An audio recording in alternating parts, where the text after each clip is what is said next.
Assalamualaikum warahmatullahi wabarakatuh. Di pertemuan kali ini saya akan membahas tentang hubungan agama dan negara. Dalam praktik kehidupan kenegaraan masa kini, hubungan antara agama dan negara dapat diklasifikasikan ke dalam 3 bentuk, yakni integrated atau penyatuan antara agama dan negara, interseksional, persinggungan antara agama dan negara, dan sekularistik, yaitu pemisahan antara agama dan negara. Bentuk hubungan antara agama dan negara di negara-negara barat dianggap sudah selesai dengan sekularismenya atau pemisahan antara agama dan negara.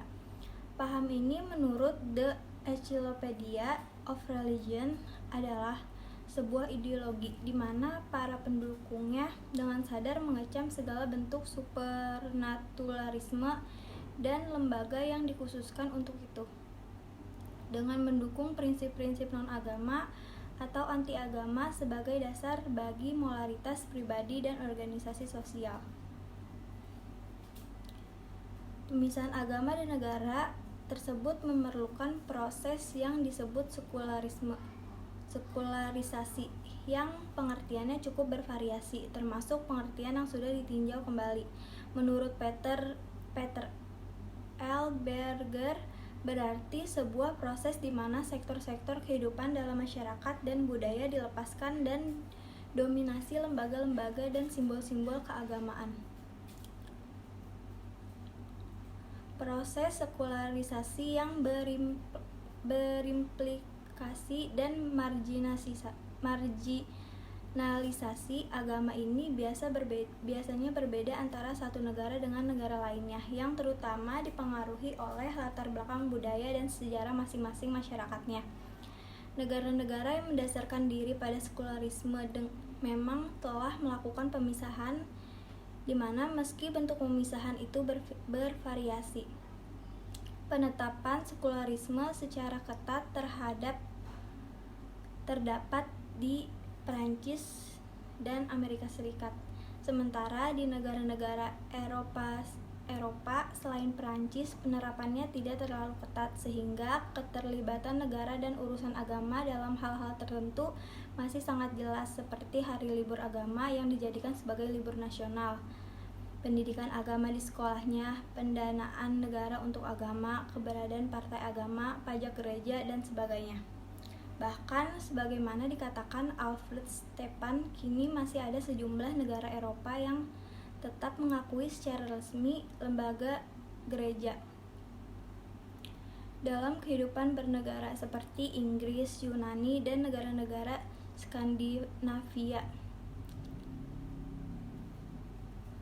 Sekularisasi politik juga terjadi dalam konteks modernisasi politik, di mana negara-negara berkembang, termasuk negara-negara muslim, dalam kaitan dengan hal ini. Donald Eugene Smith beberapa dekade lalu mengatakan bahwa sebenarnya sekularisasi politik dan pelibatan agama dalam politik ini berjalan secara simultan. Namun menurut dia, sekularisasi ini betul-betul merupakan proses yang lebih mendasar, dan hal ini lambat laun akan melenyapkan fenomena partai politik dan ideologi keagamaan. Sekularisasi politik dalam hal-hal tertentu dan tingkat tertentu memang terjadi di negara-negara muslim, seperti pembentukan lembaga-lembaga negara modern sebagai perwujudan sistem demokrasi yang mengganti lembaga-lembaga negara berdasarkan keagamaan, pembentukan partai-partai politik, penyelenggaraan pemilihan umum, dan sebagainya. Bahkan proses sekularisasi secara terbatas juga terjadi di negara-negara agama yang mengintegrasikan agama dan negara, seperti Arab Saudi dan Iran, dengan melegalisasi aturan-aturan operasional tertentu yang awalnya berasal dari negara-negara barat sekuler, seperti peraturan hukum tentang perdagangan internasional, imigrasi, dan sebagainya. Namun dalam kenyataannya, umat Islam tetap memperhatikan faktor agama dalam kehidupan berbangsa dan bernegara. Meski negara itu telah melakukan modernisasi dan sekularisasi politik bersamaan dengan proses globalisasi, Hal ini sebenarnya tidak terlepas dari karakteristik agama Islam itu sendiri, yang tidak hanya merupakan sistem teologis tetapi juga cara hidup yang berisi standar etika moral dan norma-norma dalam kehidupan bermasyarakat dan negara. Islam tidak membedakan sepenuhnya antara hal-hal sakral dan profan, sehingga Muslim yang taat menolak pemisahan antara agama dan negara. Oleh karena itu, sekularisasi yang terjadi di negara-negara Muslim umumnya tidak sampai menghilangkan orientasi keagamaan masyarakat dan negara. Bahkan adopsi sistem sekuler seperti sistem demokrasi dan penegakan hak asasi manusia dalam banyak hal dilakukan dengan pemberian legitimasi keagamaan melalui ijtihad dan penyesuaian tertentu. Tanpa legitimasi ini, ide-ide atau sistem sekuler itu tidak akan mendapat dukungan sepenuhnya dari warga yang mayoritas beragama Islam. Ijtihad merupakan bagian dari modernisasi pemahaman keagamaan agar ajaran-ajaran Islam tetap kompatibel dengan perkembangan masyarakat modern tanpa menyalahi ajaran-ajaran Islam yang bersifat mendasar dan absolut. Menguatnya kembali orientasi keagamaan dan penolakan terhadap sekularisme telah menjadi fenomena di seluruh dunia Islam sejak akhir dasawarsa 1970-an, terutama karena semakin tingginya tingkat pendidikan umat Islam sehingga memunculkan pemahaman dan kesadaran mereka tentang karakteristik ajaran Islam yang memang tidak memisahkan antara agama dan negara. Bahkan sejak dasawarsa 1980-an, kebangkitan agama dalam bentuk desekularisasi politik dan sosial cukup nampak di negara ini sebagai tandingan terhadap proses sekularisasi politik tersebut.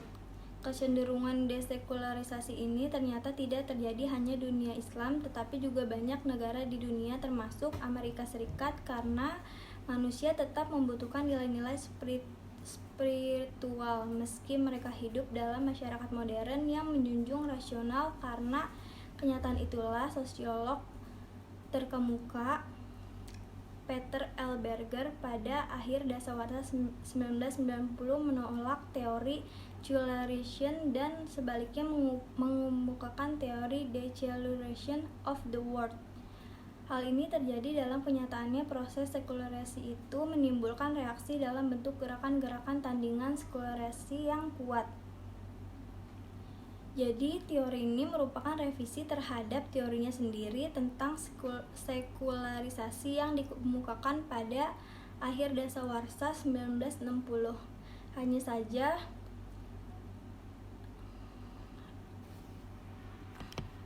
saja konteks kehidupan masyarakat di negara masih mendukung sekularisme maupun sebagian warga menuntut penghapusan sekularisme. Desekularisasi juga terjadi di Indonesia pada akhir 1980 sebagai counter terhadap kebijakan pemerintah Orde Baru yang pada masa-masa awal mendukung sekularisasi sejalan dengan proses modernisasi dan pembangunan. Sekularisasi politik itu dilakukan dengan tema ideologi politik, terutama dengan menjadikan Pancasila sebagai satu-satunya asas yang berimplikasi pada pelanggaran simbol-simbol agama dalam politik. Meski proses sekularisasi politik yang sangat kuat pada saat itu, dalam proses masyarakat tidak terjadi sekularisasi yang berarti karena umat Islam tetap memiliki orientasi keagamaan dan melakukan sosialisasi ajaran-ajaran agama terhadap kultural.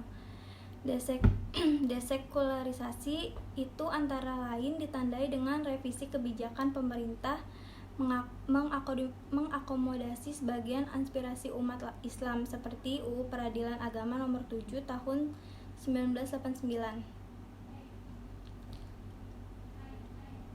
Berakhirnya masa Orde Baru dan munculnya era reformasi pada 1998 yang mendukung kebebasan dari demokrasi dijadikan sebagai momentum bagi tokoh Islam untuk mempromosikan kembali politik Islam dengan mendirikan partai-partai Islam atau berbasis massa ormas Islam. Namun, belajar dari sejarah perjuangan masa lalu untuk menjadikan Islam sebagai dasar negara seperti yang terjadi dalam persiapan kemerdekaan pada 1945 dan dalam konstituante pada 1956-1959, mereka tidak mengulangi lagi perjuangan serupa. Memang di awal-awal era reformasi sempat muncul gagasan dan perdebatan dalam konteks amandemen UUD 1945 untuk memasukkan semangat Piagama Jakarta atau pelaksanaan syariat Islam dan konstitusi terhadap gagasan atau usulan itu tidak bisa diterima oleh MPR. Meski demikian, hampir semua kelompok Islam mendukung modernisasi politik dan demokratisasi dan hanya sebagian kecil yang menolaknya. Baik dalam konsep sistem ketatanegaraan maupun realitas pada saat ini, hubungan antara agama dan negara di Indonesia tetap dalam bentuk yang keduanya atau hubungan persinggungan antara agama dan negara yang berarti tidak sepenuhnya terintegrasi dan tidak pula sepenuhnya terpisah. Dalam hubungan semacam ini terdapat aspek-aspek keagamaan yang termasuk dalam negara dan ada pula aspek-aspek kenegaraan yang termasuk dalam memerlukan legitimasi agama. Oleh karena itu, seringkali dikatakan bahwa Indonesia bukanlah negara agama dan bukan pula negara sekuler. Negara Indonesia adalah negara yang secara eksistensi agama dalam kehidupan bernegara, bahkan agama sebagai dasar negara secara eksplisit disebutkan dalam pasal 29 ayat 1, yakni negara berdasarkan atas ketuhanan yang Maha Esa. Berdasarkan sila pertama Pancasila dan pasal 29 inilah, sejumlah ahli hukum tata negara seperti Ismail Suni mengatakan bahwa sistem ketatanegaraan Indonesia mengakui 3 bentuk kedaulatan, yakni kedaulatan rakyat, kedaulatan hukum, dan kedaulatan Tuhan. Namun, hanya 2 kedaulatan yang diakui resmi dan diwujudkan dalam bentuk lembaga negara, yakni kedaulatan rakyat dalam bentuk Dewan Perwakilan Rakyat atau DPRD dan kedaulatan hukum dalam bentuk Mahkamah Konstitusi atau MK. Pengakuan akan eksistensi agama dalam kehidupan bernegara diwujudkan terutama dalam bentuk pengakuan resmi lembaga-lembaga keagamaan tertentu dalam negara serta adopsi nilai-nilai dan norma-norma agama dalam sistem nasional dan pengambilan kebijakan publik seperti legislasi hukum-hukum agama Islam tertentu menjadi hukum nasional. Di samping itu, negara juga mengakui eksistensi partai-partai politik dan organisasi-organisasi massa yang berbasis agama. Hanya saja, kini terdapat perkembangan yang menarik dalam orientasi politik warga sekaligus menggabungkan antara proses sekularisasi dan desekularisasi. Di antara sisi terjadi desekularisasi politik dengan munculnya kembali norma-norma partai-partai agama dan akomodasi nilai-nilai dalam pengambilan kebijakan publik. Namun di sisi lain terjadi perubahan orientasi politik warga santri yang tidak otomatis mendukung partai-partai Islam tetapi juga justru banyak mendukung partai-partai nasional. Agama dan kebijakan publik sebagaimana disebutkan di atas bahwa negara mengakui eksistensinya lembaga-lembaga keagamaan dalam negara dan masyarakat. Hanya saja terdapat perbedaan visi dan aspirasi di kalangan warga tentang sejauh mana keterlibatan agama itu dalam negara. Dalam konteks ini, orientasi warga negara tentang keagamaan dalam konteks kehidupan negara cukup bervariasi.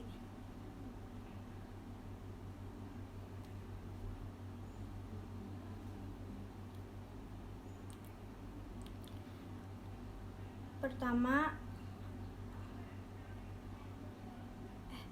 Sekian dari saya, kurang lebihnya mohon maaf. Wassalamualaikum warahmatullahi wabarakatuh.